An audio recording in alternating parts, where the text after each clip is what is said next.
Hello students, आज की इस वीडियो में हम डिस्कस करने वाले हैं क्लास 9th पंच परमेश्वर के क्वेश्चन आंसर्स हिंदी के।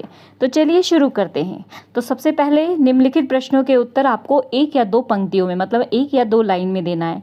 तो पहला प्रश्न है, जुम्मन शेख की गाढ़ी मित्रता किसके साथ थी? उत्तर है जुम्मन शेख की गाढ़ी मित्रता अलगू चौधरी के साथ थी।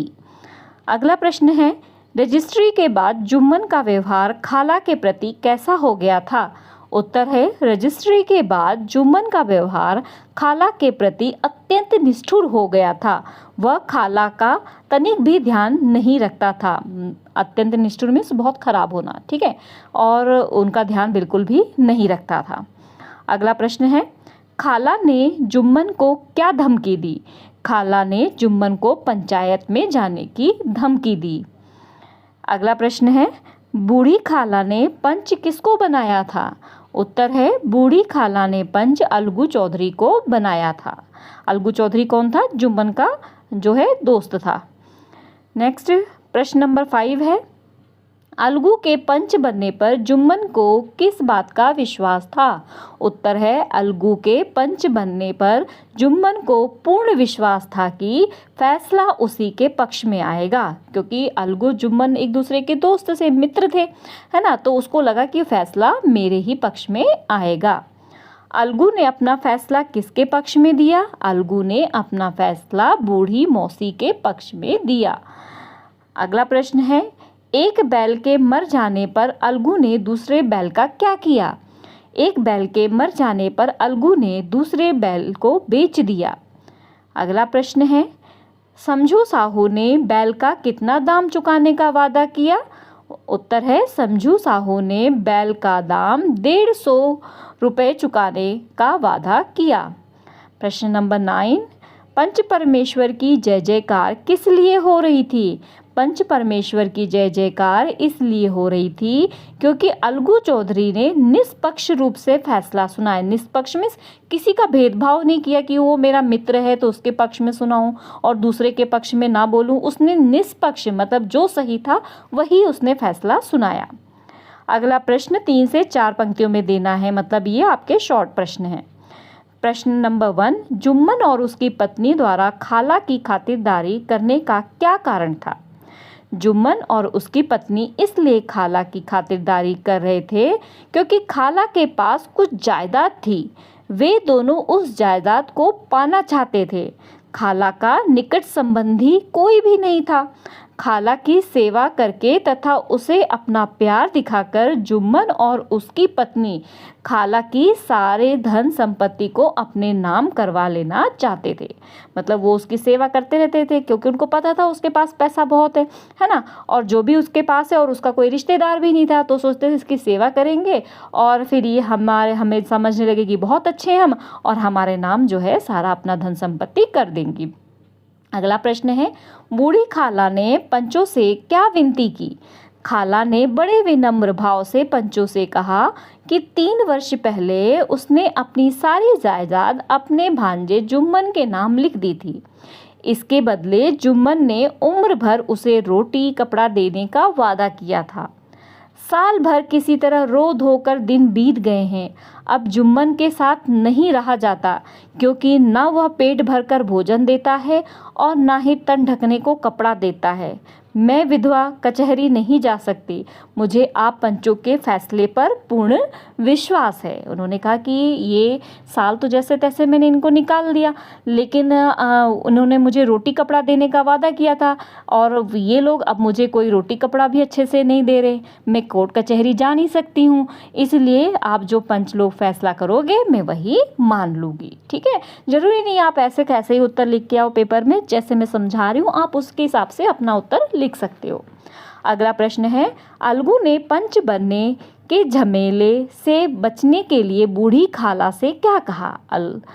उसका उत्तर है अलगू जुम्मन का मित्र था, अभी मैंने आपको बताया था, है ना, दोनों में गहरी दोस्ती थी। वह अपनी दोस्ती में सरपंच बनकर खटास नहीं लाना चाहता था। क्यों नहीं ला कर बना? क्योंकि अगर वो पंच बना तो वो सही जो सही होगा उसी के पक्ष में फैसला सुनाएगा, और उसको पता था उसका मित्र गलत है, तो वो इसलिए पंच नहीं बनना चाहता था कि अगर उसने अपनी दोस्ती जो है दोस्ती के बीच में उसके खटास आ जाएगी जब वो खाला के पक्ष में अपना फैसला सुनाएगा। ठीक है, तो क्या उत्तर लिखेंगे? अलगू जुम्मन का मित्र था, दोनों में गहरी दोस्ती थी, वह अपनी दोस्ती में सरपंच बनकर खटास नहीं लाना चाहता था, इसलिए बूढ़ी खाला से कहा कि खाला तुम जानती हो कि मेरी जुम्मन से गाढ़ी दोस्ती, यहाँ पे जुम्मन जा को छोटा होकर लेना। ठीक है, अगला प्रश्न, अलगू चौधरी ने अपना क्या फैसला सुनाया? अलगू चौधरी ने अपना फैसला सुनाते हुए कहा कि उन्हें नीति और न्याय संगत ज्ञान होता है कि बूढ़ी खाला को माहवार खर्च दिया जाए। मतलब जो न्याय था, उन्होंने कहा कि बूढ़ी खाला को हर महीने खर्चा दिया जाए। खाला की जायदाद से इतना लाभ अवश्य ही होता है कि माहवार खर्च दिया जा सके। उन्होंने कहा मतलब उनकी जायदाद से इतना पैसा तो मिल ही जाता है कि उनको हम हर महीने जो है खर्चा दे सकते हैं। यदि जुम्मन को फैसला ना मंजूर हो तो संपत्ति की वह रजिस्ट्री रद्द समझी जाएगी। मतलब जो संपत्ति खाला ने उसके नाम कर दी थी वो रजिस्ट्री खत्म हो जाएगी, वापस से खाला को सारी जायदाद मिल जाएगी। अगला प्रश्न है, अलगू चौधरी से खरीदा हुआ समझू साहू का बैल किस कारण मरा? समझू साहू ने अलगू चौधरी से बैल खरीदकर उसे अपनी इक्का गाड़ी में खूब जोतने लगे। पहले जहां वह दिन में सामान की एक खेप लाते थे, अब वो तीन चार खेप लाने लगे थे। बैलों के चारे तथा पानी की तरफ उनका कोई ध्यान नहीं था। भोजन पानी के अभाव में बैल कमजोर हो जा रहे थे। एक दिन अधिक बोझ उठाने के कारण वो रास्ते में मर गया। मतलब क्या हुआ, वो बैल लेके आए थे, एक आधी बार उनको से सामान लाना था, लेकिन वो क्या करते थे, तीन चार बार उनसे सामान लाते थे, और उसके बाद उन पे ध्यान भी नहीं देते थे कि उनको खाना पीना भी चाहिए, जिससे वो कमज़ोर हो गए थे और जिसके कारण वो अधिक बोझ उठाने के कारण रास्ते में ही मर गया। अगला प्रश्न है, सरपंच बनने पर भी जुम्मन शेख अपना बदला क्यों नहीं ले सका? सरपंच बनने पर जुम्मन शेख अपना बदला इसलिए नहीं ले सके क्योंकि वह सरपंच बने तो उनके दिल में सरपंच के उच्च स्थान की जिम्मेदारी का भाव उत्पन्न हो गया। उनके मुख से निकलने वाला प्रत्येक वाक्य देववाक होगा। ऐसे में कुटिल विचार का कदापि समावेश नहीं होना चाहिए। ये सभी बातें उनके मन में घर कर गए, जिसके कारण वह अलगू से अपना बदला ना ले सके। मतलब जब जुम्मन शेख से बदला क्यों नहीं लिया, क्योंकि वो क्या थे, देखो जब सरपंच बन गए तो उनके मन में एक तरीके से, जो सरपंच मतलब एक तरीके से भगवान मानते, और वो जो बोलेंगे वो लोगों के को पालन उनके आदेश का करना पड़ता था। तो वो उन्होंने यही सोचा कि मैंने गलत पक्ष नहीं देना है, मैंने गलत जो है आदेश नहीं देना है, तो इस तरीके से वहाँ पर उन्होंने अपना फैसला नहीं बदला। आगे जुम्मन ने क्या फैसला सुनाया? जुम्मन ने अलगू के पक्ष में फैसला सुनाते हुए कहा कि जब समझू ने अलगू से बैल खरीदा था उस समय बैल एकदम स्वस्थ थे, है ना। यदि उसी समय बैल के दाम दे दिए होते तो आज यह दिन न देखना पड़ता। बैल की मृत्यु बीमारी से ना होकर अपितु अत्यधिक परिश्रम, मतलब बीमार होकर वो बैल नहीं मरा था, उसको ज़्यादा काम करवाने के कारण वो मरा था। अतः समझू साहू को अलगू को बैल की कीमत देनी ही होगी। अगला प्रश्न है, मित्रता की मुरझाई हुई लता फिर हरी हो गई। इस वाक्य से आपका क्या अभिप्राय है? इस वाक्य से यह अभिप्राय है कि जुम्मन और अलगू की मित्रता जो दुश्मनी की कड़वाहट से मुरझा गई थी, वह अब मन मुटाव समाप्त हो जाने के बाद फिर से दोस्ती में बदल गई। दोनों के दिलों में एक दूसरे के प्रति जो गलत फहमियाँ थी वो दूर हो गई, इसलिए प्यार और सहृदय से मित्रता रूपी लता फिर से हरी भरी हो गई। लॉन्ग क्वेश्चन देखते हैं। पंच परमेश्वर कहानी का क्या उद्देश्य है? पंच परमेश्वर कहानी एक आदर्शवादी कहानी है। इस कहानी में लेखक ने समाज में इस आशावादी धारणा को प्रस्तुत करना चाहा है कि पंच में परमेश्वर का वास होता है। समझ आए? क्या है कि कहानी में एक आदर्शवादी, मतलब कहानी में लेखक बताना चाहता है कि जो पंच होते हैं उनके अंदर परमेश्वर में भगवान का वास होता है। पंच के मुख से निकलने वाला प्रत्येक वाक्य एक शब्द परमात्मा का शब्द होता है। मतलब जो पंच कह दे समझ लो वो किसने कहा है, भगवान ने कहा है, भगवान के शब्द है, ठीक है, तो परमात्मा का शब्द है। पंच की कुर्सी पर बैठने वाला व्यक्ति किसी का दोस्त, दुश्मन, हितैषी नहीं होता है।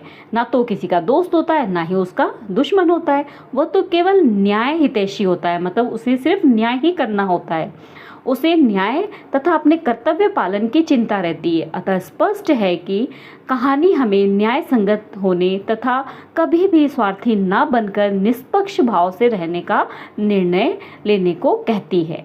अगला प्रश्न देखते हैं। तो उत्तर है अलगू, जुम्मन और खाला में से मुझे अलगू का पात्र जो है अच्छा लगा, क्योंकि पंच परमेश्वर कहानी में एक ऐसा पात्र है जो पूर्णतः स्थिर है। वह एक सच्चा मित्र है, मित्र धर्म का पालन करना उसे आता है, लेकिन कर्तव्य परायणता मतलब मित्रता भी उसने अच्छे से निभाई, लेकिन जो उसका कर्तव्य था उसमें वह दोस्ती की परवाह ना करते हुए फैसला बूढ़ी खाला के पक्ष में सुनाता है। वह अपने अधिकारों के प्रति सचेत है कि उसके क्या क्या अधिकार हैं, वो उसके प्रति सचेत था। वो अपने बैल की कीमत समझू साहू से लेने के लिए पंचायत तक करता है। वह अपने गुणों तथा कर्मों के कारण इस कहानी का एक आदर्श पात्र है। उसमें कर्तव्य का पालन तथा अपने उत्तरदायित्व को निभाने की पूर्ण योग्यता है। इसी कारण से वह कहानी के अन्य पात्रों से बिल्कुल अलग है। अगला प्रश्न है, दोस्ती होने पर भी अलगू ने जुम्मन के खिलाफ फैसला क्यों दिया और दुश्मनी होने पर भी जुम्मन ने अलगू के पक्ष में फैसला क्यों दिया? तो अलगू चौधरी, यहाँ पे अलग लिखा है, इसको सही कर लेना। अलगू चौधरी कहानी में जुम्मन शेख का परम मित्र, यहाँ पे जुम्मन जाको छोटा कर लेना, यहाँ पे अलगू सही कर लेना, ठीक है। किंतु जब वह न्याय करने के लिए सरपंच चुन लिया जाता है तो वह दोस्ती को भूलकर सरपंच के कर्तव्य का पालन करता है। वह निष्पक्ष भाव से बूढ़ी खाला के पक्ष में सुनाता है। जब से अलगू ने जुम्मन के विरोध में फैसला सुनाया, तब से दोनों में मनमुटाव बढ़ता जा रहा था। जुम्मन बदला लेना चाहता था। एक दिन जब वो अलगू और समझू साहू के झगड़े का निपटारा करने के लिए सरपंच बना, तो सहसा उसे सरपंच के पद तथा कर्तव्य का ज्ञान हो आया। वह सोचने लगा कि सरपंच के मुख से निकलने वाला प्रत्येक कर्तव्य देववाणी के समान होता है, अतः वह सत्य के पक्ष में तनिक भी नहीं हटेगा। अन्ततः जुम्मन ने निष्पक्ष भाव से फैसला अलगू के पक्ष में सुनाया। पहले उसे लगा था कि उसने मेरे खिलाफ बोला है तो मैं भी उसके खिलाफ बोलूँगा, लेकिन जब वो पंच बन गया तब उसे लगा नहीं, वो जहाँ पर बैठा है वहाँ पर उसे न्याय ही करना है। अगला प्रश्न है, अलगू के पंच बनने पर जुम्मन के प्रसन्न होने और जुम्मन के पंच बनने पर अलगू के निराश होने का कारण क्या था? बूढ़ी खाला तथा जुम्मन शेख के झगड़े का निपटारा करने के लिए जब बूढ़ी खाला ने अलगू चौधरी को सरपंच चुना तो जुम्मन मारे खुशी के फूला नहीं समा रहा था। क्यों? क्योंकि अलगू चौधरी जुम्मन का जो परम मित्र था, वो उसे पूर्ण विश्वास हो गया था कि फैसला उसी के पक्ष में आएगा, ठीक है। तो उसने क्या सोचा, ये तो मेरा फ्रेंड है, मित्र है, ये तो मेरे पक्ष में सुनाएगा। अब उसे पूर्ण विश्वास हो गया था फैसला उसके पक्ष में आएगा। कहानी के अंत में जब जुम्मन, समझू साहू और अलगू चौधरी के झगड़े को निपटारा करने के लिए सरपंच चुना गया तो अलगू चौधरी इसलिए निराश हो गए क्योंकि उन्होंने पहले जुम्मन के विरोध में फैसला सुनाया था। उन्हें महसूस हो रहा था कि आज जुम्मन अवश्य ही उनसे बदला लेगा और फैसला समझू साहू के पक्ष में सुनाएगा। तो उसको लगा था भाई अब वो दुश्मनी अदा करेगा, लेकिन उसने ऐसा नहीं किया, है ना। चलिए आगे पीछे बुक के जो ग्रामर शब्द दिया है यहाँ पर आपको तत्सम और तद्भव लिखना है। तत्सम शब्द का मतलब होता है संस्कृत और तद्भव का मतलब होता है हिंदी शब्द, ठीक है। तो ये क्वेश्चन दिया हुआ है, इसका आंसर देखते हैं। तत्सम, मुख का मुँह, पंच 5, मित्र मीत, ग्राम गांव, उच्च ऊंचा, ग्रह घर, मृत्यु मौत, संध्या शाम, मास महीना, निष्ठुर का निठुर भी लिख सकते हो, आप कठोर भी लिख सकते हो, ठीक है। विराम चिन्ह, देखो यहाँ पे एक इन्होंने बताया कैसे विराम चिन्ह होता है। अगर कोई बात कही जाए ना तो वहाँ पे आपने क्या लगाना है, कहने के बाद कॉमा लगाना है। उसके जो बात कही जा रही है उसको आपने इस तरीके से इन्वर्टेड कॉमा लगाना है, ठीक है। तो चलिए यहाँ पे देखते हैं, जैसे यहाँ पर दिया हुआ है, हाँ यहाँ पे लाइन, जुम्मन ने क्रोध से कहा, तो यहाँ पे आप लगा दोगे कॉमा, ठीक है। अब इस वक्त मेरा मुंह ना खुलवाओ, ये एक सेंटेंस हो गया। तो इस सेंटेंस को हमें इन्वर्टेड कॉमा में करना है। कौन सा इन्वर्टेड कॉमा, यहाँ पे मैंने किया हुआ है सॉल्व, आप इसको देख लो, ठीक है, इस तरीके से। उसके बाद अगला जो है, खाला ने कहा, फिर कॉमा लगाया, फिर जो सेंटेंस कहा उसको इन्वर्टेड कॉमा के अंदर। अलगू बोले, उस कॉमा, उसके बाद फिर जो सेंटेंस है वो इन्वर्टेड कॉमा में, ठीक है। उन्होंने पान, देखो यहाँ पे एक चीज़ें दे रखी ना, तो चीज़ों के बीच में कॉमा आता जाएगा। पान कॉमा, इलायची कॉमा, ठीक है, हुक्के तंबाकू आदि का प्रबंध भी किया था के बाद लाइन, ठीक है। तो इस तरीके से करना है। आगे मुहावरों का अर्थ समझा के प्रयोग करना है। वैसे मुहावरों के अर्थ अच्छे से याद कर लो, प्रयोग तो फिर आप अपनी मर्जी से भी बना सकते हो। तो यहाँ पे मुहावरे के अर्थ भी दिए, मैंने प्रयोग भी बाद में लिखे। अगर वो प्रयोग आपने यूज़ करना हो तो आप वो कर लेना, और नहीं करना हो तो फिर अर्थ अच्छे से कर लो, ठीक है। राह निकालना, युक्ति निकालना, मौत से लड़कर आना, मृत्यु ना होना, कमर झुककर कमान होना, बूढ़ा हो जाना, दुख के आंसू बहाना, दुख के कारण रोना, मुंह न खोलना, चुप रहना, रात दिन का रोना, दुखी रहना, राह निकालना, युक्ति निकालना, ये रिपीट हो गया, ठीक है। हुक्म सिर माथे पर चढ़ाना, बात मानना, मुंह खुलवाना, बात उगलवाना, कन्नी काटना, बचना, ईमान बेचना, बेईमान होना, मन में कोसना, मन में बुरा भला कहना, जड़ खोदना, बात को बार बार कुरेदना, सन्नाटे में आना, मतलब सुन्न हो जाना, ये रहने देना, सुन्न हो जाना, ये कर लेना, ठीक है। उसके बाद है दूध का दूध, पानी का पानी, पूरा पूरा न्याय करना, जड़ हिलाना, नष्ट करना, या अति कमजोर, दोनों में से एक लिख सकते हो। तलवार से ढाल मिलना, शत्रुता के भाव से मिलना, आठों पहर खटकना, हमेशा बुरा लगना, मन लहराना, खुशी होना, लाले पड़ना, मुश्किल में पड़ना, मोल तोल करना, कीमत तय करना, लहू सूखना, अत्यधिक डर लगना, नींद को बहलाना, जाग जाग कर रात काटना, हाथ धो बैठना, गंवा बैठना, कलेजा धक धक करना, व्याकुल होना, फूले ना समाना, अत्यंत प्रसन्न होना, गले लिपटना, आलिंगन करना, मैल धुलना, दुश्मनी खत्म करना। अब इसके जो है यहाँ पे प्रयोग भी लिखे हुए हैं, तो आप यहाँ से वाले प्रयोग भी लिख सकते हैं। जैसे रुखसाना अपनी खाला को कोसते हुए कहती थी कि वह मौत से लड़कर आई है। गांव गांव घूमने के कारण बूढ़ी खाला के कमर झुककर कमान हो गई थी, ठीक है। ये हमने ऊपर पढ़ा था ना, ये सभी के वाक्य हैं।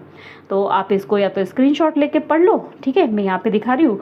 अगर आपने अपने खुद के सेंटेंस बनाने हो तो आप खुद के भी सेंटेंस बना सकते हो, ठीक है।